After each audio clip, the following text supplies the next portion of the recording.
बिस्मिल्लाहिर्रहमानिर्रहीम। अस्सलामुअलैकुम। आज हम आपको बहुत ही मज़ेदार आलू गोश्त की रेसिपी बताएंगे। इसका शोरबा बहुत ही ज़बरदस्त तैयार होगा, तो आप वीडियो को पूरा देखें। आधा किलो गोश्त लेंगे, हमने यहाँ बीफ लिया है, आप इसे मटन में भी बना सकते हैं। शोरबा तैयार करने के लिए हम प्याज लेंगे 4 अदद प्याज को हमने मोटा मोटा काट कर थोड़े से पानी में उबाल लिया है, ये नरम हो गई है। टमाटर लेंगे 3 अदद, टमाटर को भी काट लिया।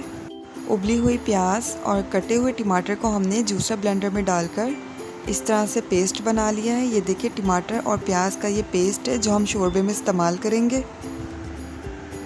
1.5 खाने का चम्मच कुटा हुआ लहसुन अदरक लेंगे। 1.5 चाय का चम्मच पिसी हुई लाल मिर्च लेंगे। कुटा हुआ धनिया लेंगे 1 खाने का चम्मच। आधा चाय का चम्मच हल्दी पाउडर लेंगे। हम इसे प्रेशर कुकर में बनाएंगे, आप चाहे तो इसे पतीली में भी बना सकते हैं। प्रेशर कुकर में हम 1 कप के करीब ऑयल डालेंगे और ऑयल को हम गरम करेंगे। ऑयल गरम हो गया है, अब हम इसके अंदर कुटा हुआ लहसुन अदरक डाल देंगे और इसे हम हल्का सा फ्राई करेंगे।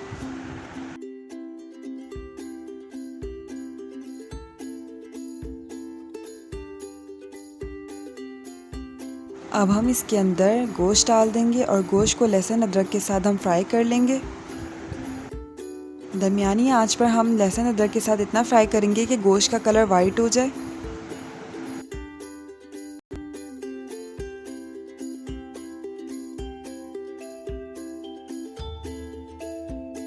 आप देख सकते हैं गोश्त का कलर चेंज हो गया है। अब हम इसके अंदर लाल मिर्च डाल देंगे, कुटा हुआ धनिया डाल देंगे, हल्दी भी डाल देंगे, नमक हम हस्बे ज़रूरत डालेंगे।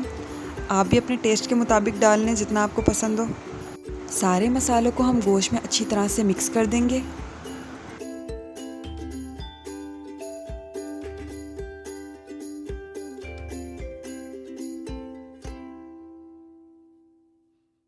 अब हम इसके अंदर टमाटर और प्याज का पेस्ट डाल देंगे। हम इसे प्रेशर कुकर में बना रहे हैं तो इसलिए हमने इसके अंदर टमाटर प्याज का पेस्ट डाला है। पानी हमने एक्स्ट्रा कोई भी नहीं डाला। प्याज को उबालते हुए हमने 1.5 कप के करीब पानी डाला था। प्याज उबालने के बाद पानी और वो प्याज उबली हुई वो हमने ब्लेंडर में डाली थी और हमने टमाटर डाले थे। हमने कोई एक्स्ट्रा पानी नहीं डाला था, वही हमने मिक्सचर इसके अंदर डाला है गोश्त के अंदर। तो गोश्त के अंदर हमने कोई पानी नहीं डाला है। अगर आप इसे पतीली में बनाएंगे तो यही मिक्सचर बनाकर 1.5 कप के करीब पानी और डाल दें। पहले तेज़ आंच पर आप उबाल लें, उसके बाद आंच को हल्की करके 45 मिनट तक गोश्त गल जाने तक पका लें। और अगर आप प्रेशर कुकर में ही बनाएंगे तो 1 सीटी आने के बाद आप इसे 15 मिनट पकाएं। अगर आप इसे प्रेशर कुकर में बनाएंगे तो आप इसमें 1.5 कप पानी और नहीं डालेंगे, बस ये मिक्सचर डालकर प्रेशर कुकर को बंद कर देंगे। 15 मिनट हो गए हैं, गोश्त भी हमारा गल गया है। अब हम आंच को तेज़ कर देंगे और तेज़ आंच में पानी को खुश्क कर लेंगे।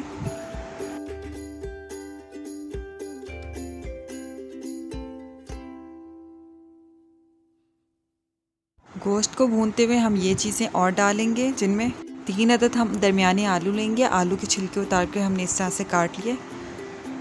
आधी प्याली हम दही लेंगे। 1 चाय का चम्मच गरम मसाला। 5 अदद हरी मिर्चें लेंगे। गोश्त के अंदर हम दही डाल देंगे। दही डालकर हम तेज़ आंच पर अच्छी तरह से भूनेंगे जब तक कि गोश्त का पानी खुश्क ना हो जाए और तेल अलहदा ना हो जाए।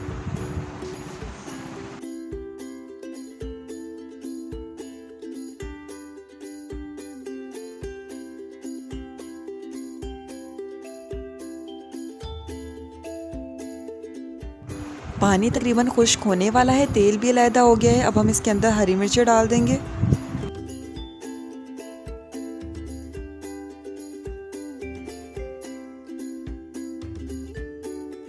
गोश्त के अंदर अब हम गरम मसाला डालेंगे और गरम मसाला डालकर मिक्स कर लेंगे।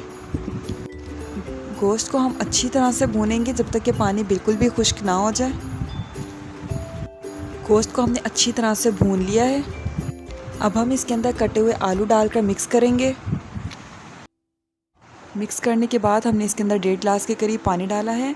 अब हम प्रेशर कुकर को बंद कर देंगे और सीटी आने के बाद इसे 5 मिनट और पकाएंगे। अगर आप इसे पतीली में बनाएंगे तो जितना आपने शोरबा रखना है आप अपने हिसाब से पानी डाल लें और आलूओं को गल जाने तक आप पका लें। 5 मिनट हो गए हैं, आलू गोश्त हमारा रेडी हो गया है।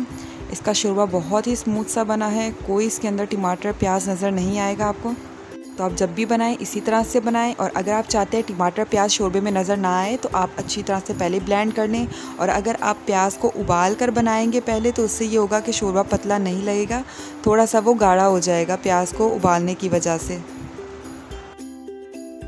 अब हम सालन को डिश आउट कर लेंगे और डिश आउट करके हम इसकी फ़ाइनल लुक आपको दिखाएंगे। अब